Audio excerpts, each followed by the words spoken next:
नमस्कार दोस्तों, आज एक और पारिवारिक कहानी में मैं आपका स्वागत करती हूँ। आज की कहानी लक्ष्मी कुमावत जी की लिखी हुई कहानी सासू माँ आपसे और आपके बेटे से हर थप्पड़ की कीमत वसूल करूँगी।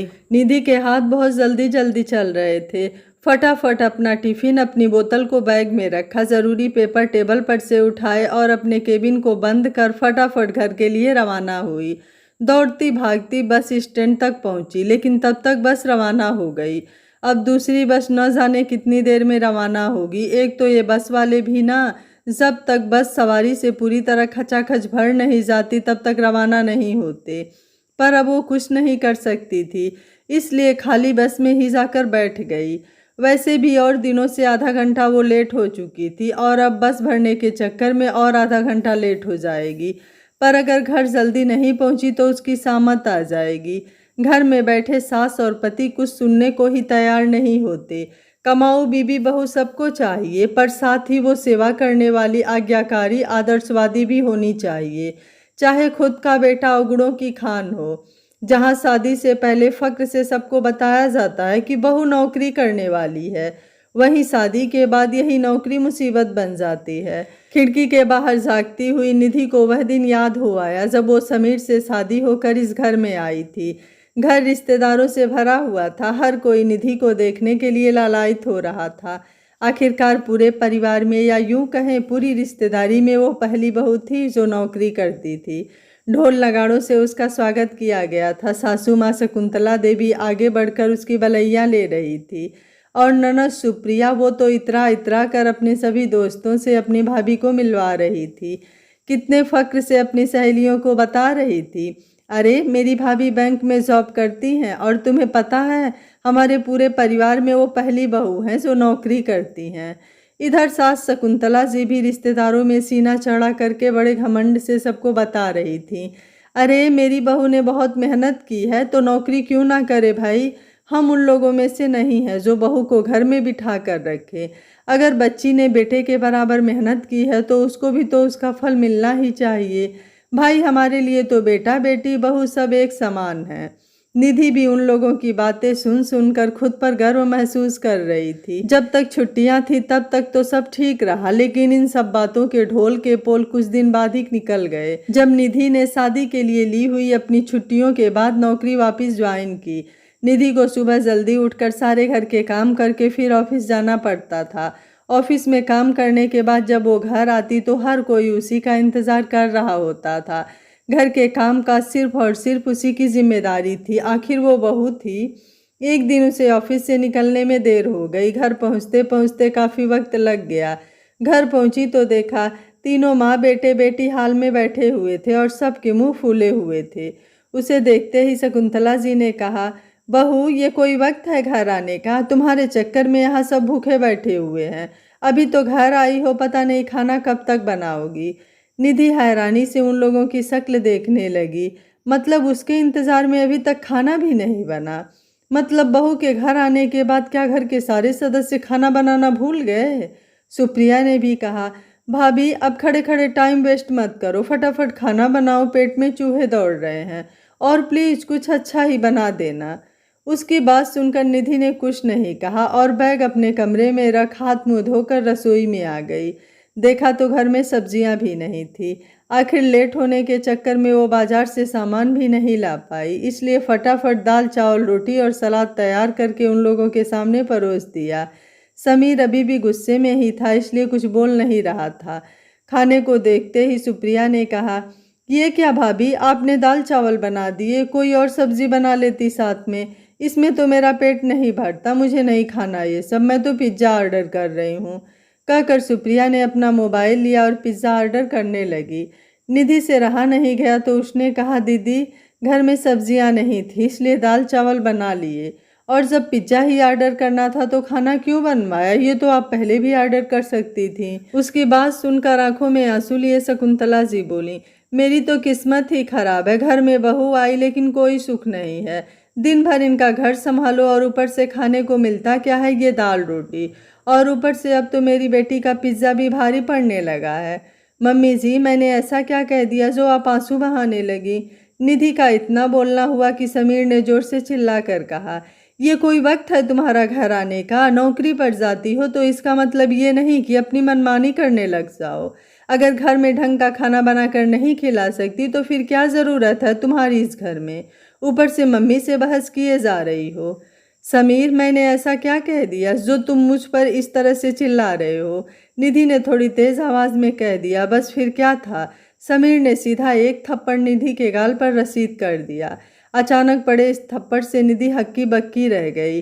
समीर तो थप्पड़ मारकर अपने कमरे में चला गया। पीछे से शकुंतला जी सुनाने में कमी नहीं छोड़ रही थी।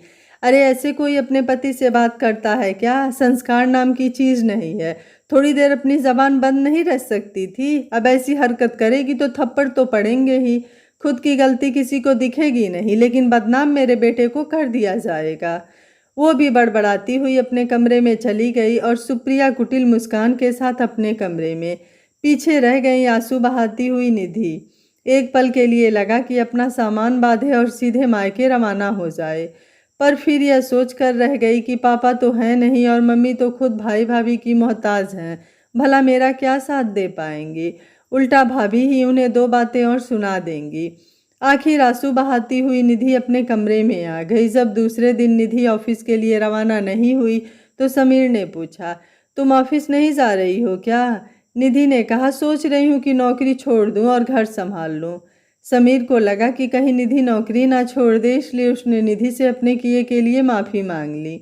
निधि को भी लगा कि सब कुछ ठीक है और उसने भी समीर को माफ़ कर दिया, पर अब तो ये अक्सर ही होने लगा था।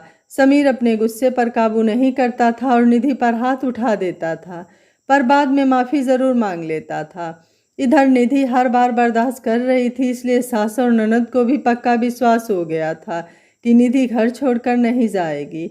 अब तो अक्सर ये होता था कि सास और ननद अपनी बात मनवाने के लिए भी समीर का इस्तेमाल करने लगी थी। पता नहीं आज क्या होने वाला था। सोचते सोचते 2 घंटे बाद निधि अपने घर पहुंची। घर में जिस तरह की शांति पसरी हुई थी, उससे कुछ बड़ा होने की आशंका से निधि का मन घबरा रहा था। निधि घर में घुसती है तो देखती है कि समीर गुस्से में बैठा हुआ होता है, जबकि सास शकुंतला जी और सुप्रिया सोफे पर बैठी हुई होती हैं। पर उसे सबसे ज़्यादा हैरानी ये देखकर होती है कि उसके भैया भाभी भी वहाँ बैठे होते हैं, जो बड़े गुस्से से निधि की तरफ देख रहे होते हैं। निधि को एहसास तो हो जाता है, ज़रूर इन्हीं लोगों ने भैया भाभी को यहाँ बुलाया है, वरना आज उसकी शादी को 5 महीने हो गए हैं, पर अपनी मर्जी से दोनों कभी मिलने भी नहीं आए। और आज अचानक, पर फिर भी निधि खुद को संयत करके बोली, भैया आप यहाँ आज अचानक, आखिर कैसे आना हुआ? इससे पहले कि भैया कुछ कहते भाभी उस पर चिल्लाते हुए बोली, क्या इसी दिन के लिए तुम्हारी शादी की थी कि तुम हमें अपने ससुराल वालों के सामने बेइज्जत करो? अच्छा नाम कमा रही हो ससुराल में। निधि ने शांतिपूर्वक अपनी भाभी से कहा, भाभी हम आराम से भी बात कर सकते हैं। आखिर बात क्या है जो आप इस तरह से मुझे सुना रही हैं? निधि की बात सुनकर उसकी सास शकुंतला जी बीच में ही बोली, देखो कितना त्रिया चरित्र दिखा रही है आपकी बहन। राम राम राम, पूछो इससे इतनी देर में कहाँ थी? भला ये ससुराल में रहने वाली बहुओं के लक्षण हैं? उनकी बात सुनकर निधि का दिमाग घूमने लगा। मन ही मन वो सोचने लगी कि ये औरत बात को कहाँ से कहाँ लेकर जा रही है। यहाँ मेरे चरित्र से संबंधित कोई बात ही नहीं है, पर फिर भी। इतने में समीर हाथ जोड़कर खड़ा हो गया और उसके भाई भाभी से बोला, मुझे माफ़ कीजिए, आप अपनी बहन को यहाँ से ले जा सकते हैं। मुझसे जितना निभ सकता था मैंने निभा लिया, अब मैं और बर्दाश्त नहीं कर सकता। यह तो उसका रोज़ का है, ऑफिस का तो सिर्फ नाम है, पर पता नहीं कहाँ मौज मस्ती करती फिरती है, और यहाँ मेरी माँ और बहन घर के काम काज में लगी रहती हैं। क्या इसी दिन के लिए मैं इसे यहाँ लेकर आया था? अरे नहीं नहीं समीर जी, हमारी बात तो सुनिए, हम समझाते हैं इसे अभी। अगर नहीं समझी तो 2 थप्पड़ लगाकर समझाएंगे इसे, पर आप थोड़ी शांति बनाए रखो, भाभी बीच में ही बोली। फिर निधि के भैया से बोली, अरे बैठे बैठे देख क्या रहे हो, बोलते क्यों नहीं? क्या समाज में अपनी नाक कट जाने का इंतज़ार कर रहे हो? मैं कह देती हूँ, अगर इसका घर बिगड़ गया तो। आखिर भाभी बोलते बोलते चुप हो गईं। कहीं उनके मन की बात मुंह पर आ जाती तो। आखिर ननद का घर बिगड़ जाता तो वो वापस मायके में आकर बैठ जाती, बस इसी डर से वो चुप हो गई। आखिर भाभी की डांट सुनकर भैया भी बोले, ये मैं क्या सुन रहा हूँ निधि, तुझे हमारी इज्जत का कोई ख्याल है या नहीं?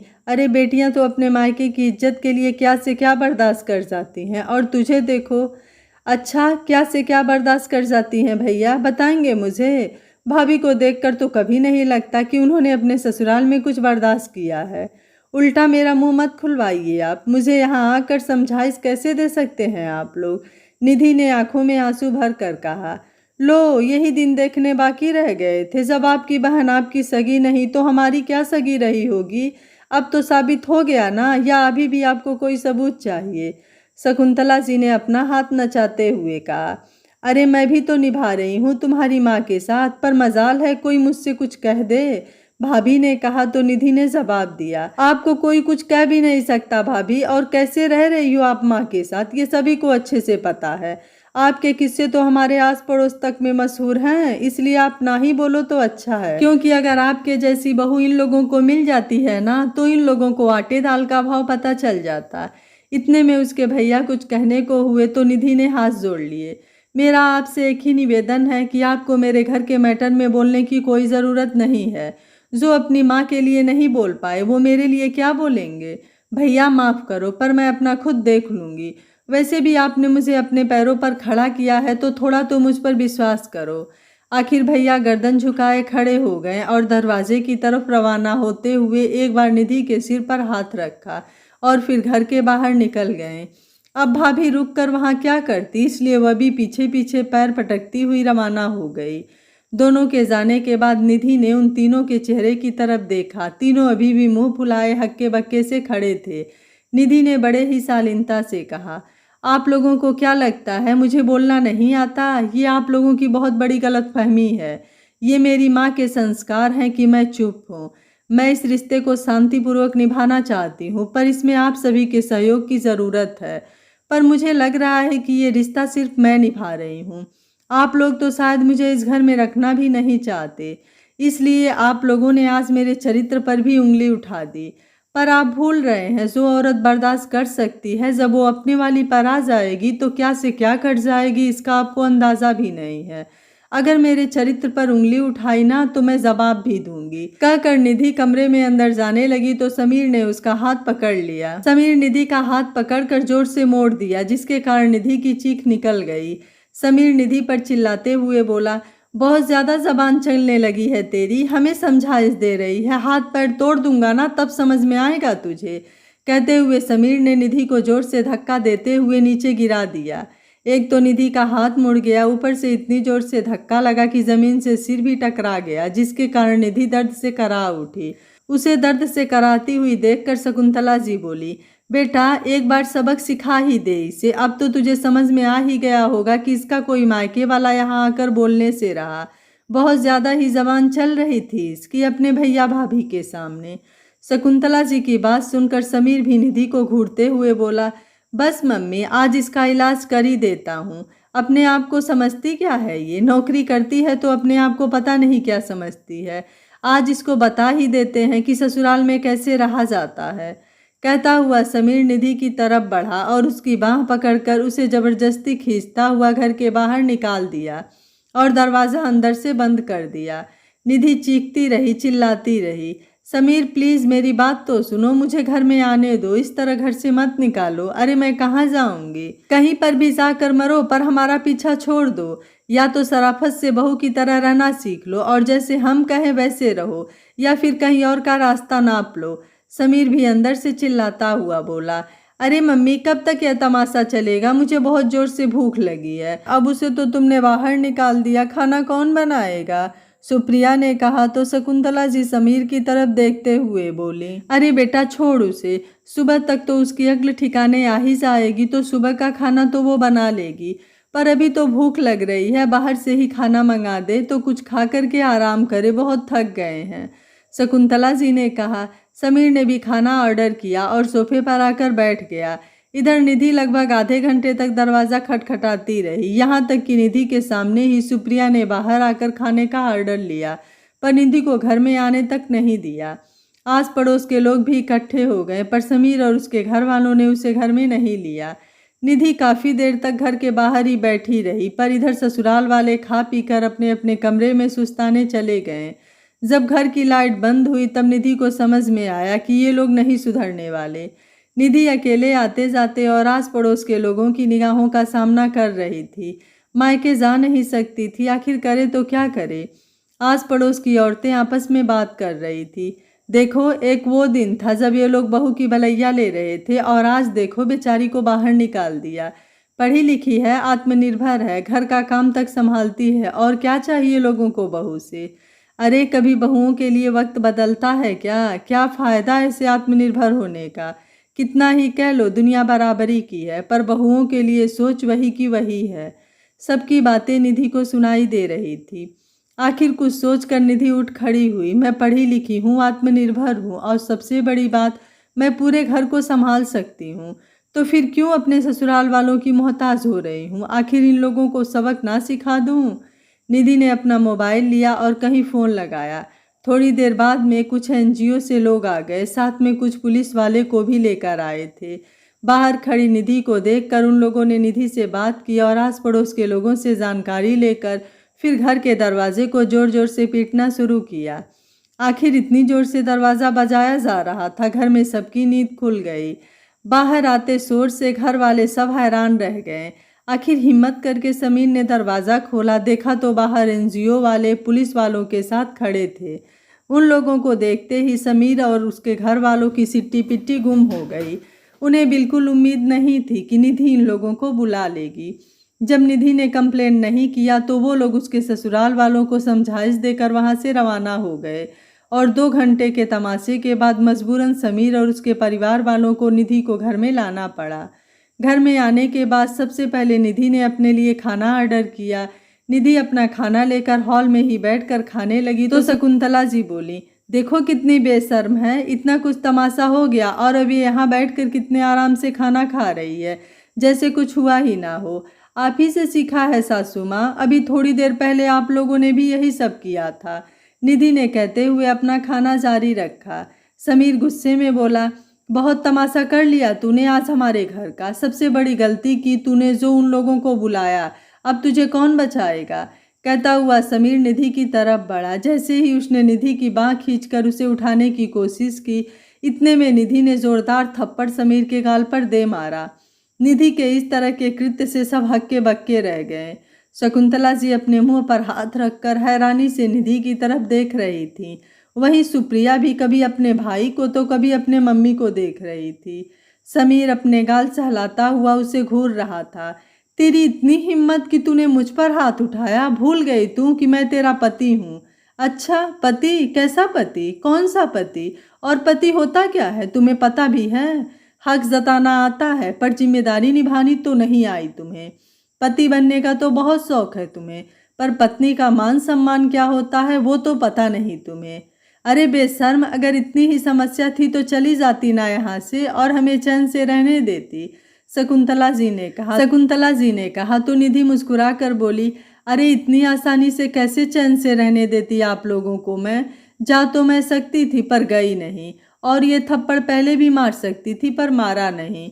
बस मुझे आप लोगों का चेहरा सबके सामने लाना था, वो मैं ले आई। मैंने आपको पहले भी कहा था कि मैं कमज़ोर नहीं हूँ, पर फिर भी आपने गलती की।